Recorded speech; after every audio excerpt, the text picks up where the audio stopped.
Tasas de interés esta semana rompieron récord. Esto es lo que vamos a ver en tu podcast de Dónde Vivir en Miami Real Estate. Hola, hola amigos de Dónde Vivir en Miami Real Estate. Aquí vamos a ver qué pasó esta semana con las tasas de interés. Récord del 2024. Las tasas de interés se dispararon hacia arriba de una manera sorprendente. Vamos a analizar, como siempre, qué es lo que está sucediendo en el mercado, qué pasó, qué debería pasar en los próximos meses y vamos a verlo en detalle porque este es uno de los elementos más importantes de la asequibilidad de la vivienda y sobre todo este año donde se espera que es un año muy bueno para los compradores, donde el mercado se va a empezar a equilibrar. ¿Qué está pasando y por qué? Ya llevamos 2 meses del año y esto no está sucediendo. Como siempre, mi persona, Gabriel Peroso, estoy acompañado de mi amiga y socia, Yenixe Molina, un placer estar con ustedes el día de hoy.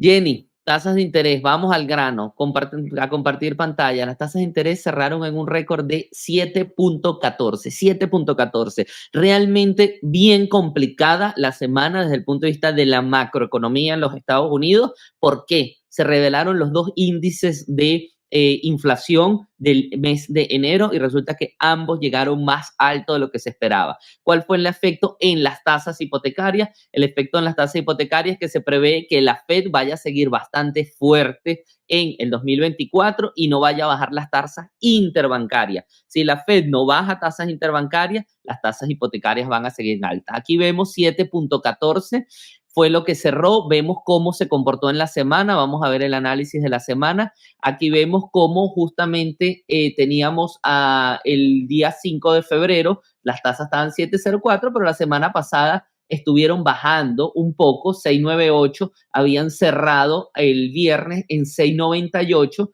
pero brincaron a 7.13 cuando llegó el indicador del CPI, de lo que tiene que ver de la inflación al consumidor, y luego aquí dieron un nuevo salto a 7.14 con la inflación que tiene que ver con los productores, que también vino alta. Aquí vemos rápidamente un gráfico de Wall Street Journal donde está la inflación. Sigue estando en 3.1, 3.2 y la inflación nuclear está alrededor del 4%. Este incluye aspectos volátiles como son vivienda y como son, como son alimentos y como son combustibles. Aquí vemos los otros bienes que no son combustible y alimentos. O sea, básicamente la inflación no está cediendo en el interanual. Estamos viendo que mes a mes está suavizándose, pero no suficiente como para bajar a los niveles del 2% que espera la Fed. ¿Cómo notaste tú el mercado esta semana, Jenny? Pues mira, el mercado lo noté tenso, en pocas palabras. Los clientes están preocupados por el aumento reciente en las tasas de interés. Claro, esperamos que no pase a mayores, que no aumente más, debido a que también se dice que la Fed no lo va a bajar, pero tampoco lo va a aumentar. No sé si qué más sabes tú de eso.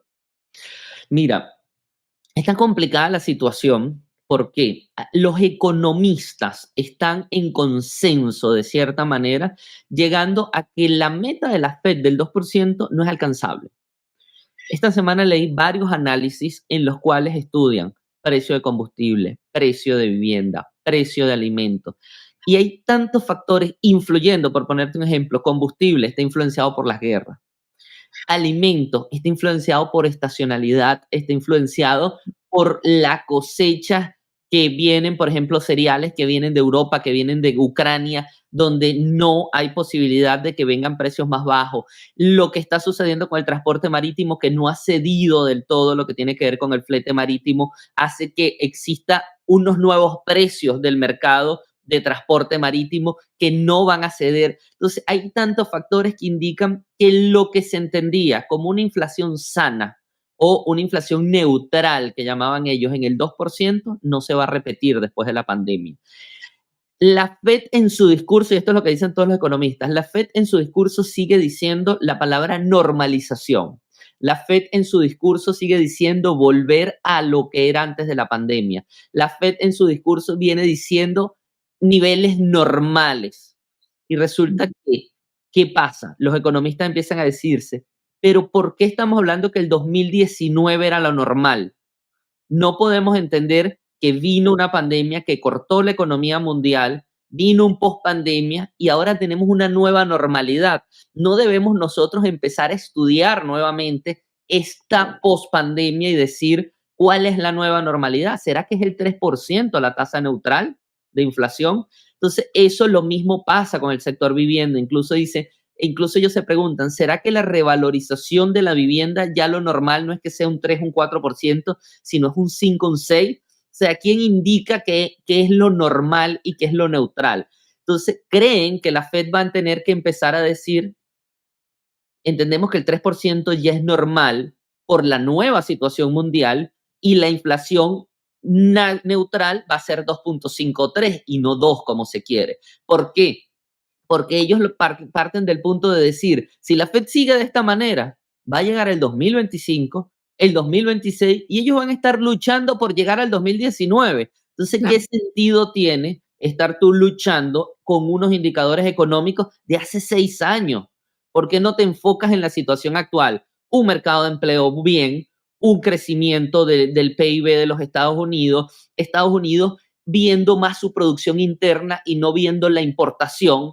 Todo eso es importante y quizás esa nueva normalidad es lo que te está llevando a tener esta inflación que no es insana. O sea, tener un 2.8, tener un 2.7 no es insano. Qué Podría ser con interesante. naturalidad. Entonces, hay como un nuevo discurso macroeconómico que está empujando a la Fed a que la Fed posiblemente este año diga, voy a empezar a bajar los niveles ya en función a que no sufra la economía y no estar de cabeza dura diciendo es que yo quiero llegar al 2, quiero llegar al 2 y no llegar y seguir afectando el sector vivienda y seguir afectando el sector comercial y seguir afectando la bolsa de valores, no tiene sentido. Y el mercado va en contrasentido, porque ¿qué ha pasado en el mercado? Wall Street no se ha detenido por eso, los empleos no se han detenido por eso y el sector, lo sabemos tú y yo, que el sector de lo que tiene que ver con bienes raíces sigue muy empujando y diciendo, oye, ya yo no puedo esperar tasas bajas, vamos a seguir. Los bancos están dando beneficios, los constructores están dando beneficios, el mercado, han entrado más viviendas al mercado. O sea, el mercado no se puede seguir esperando a ver si llegamos al 2019,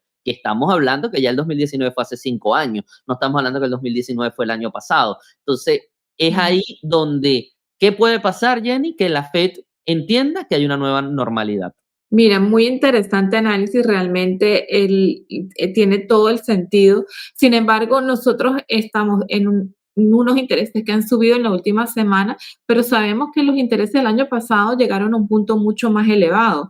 Entonces, también es de hacer saber que si los intereses están subiendo, es totalmente cierto, pero estamos en mejores condiciones que en octubre del año pasado cuando tuvimos un pico.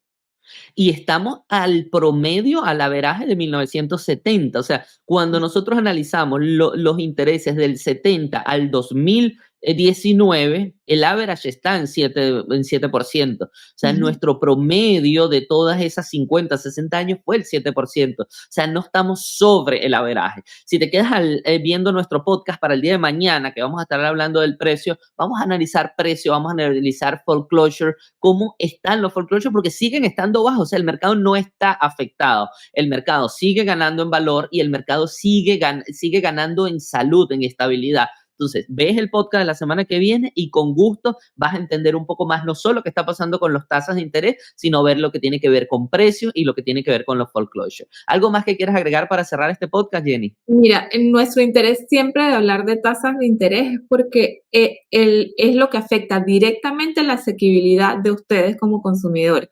Es importante, número uno, saber de dónde venimos para determinar dónde estamos, en qué mercado estamos hoy en día, pero también las tendencias y hacia dónde vamos. La tendencia dice que no van a haber incrementos, eso es lo que uno lee en la mayoría de artículos de la Fed, por lo cual se puede estimar que las tasas de interés sí van a tener subidas y bajadas, pero nada radical ni movimientos tan rápidos como los del año anterior.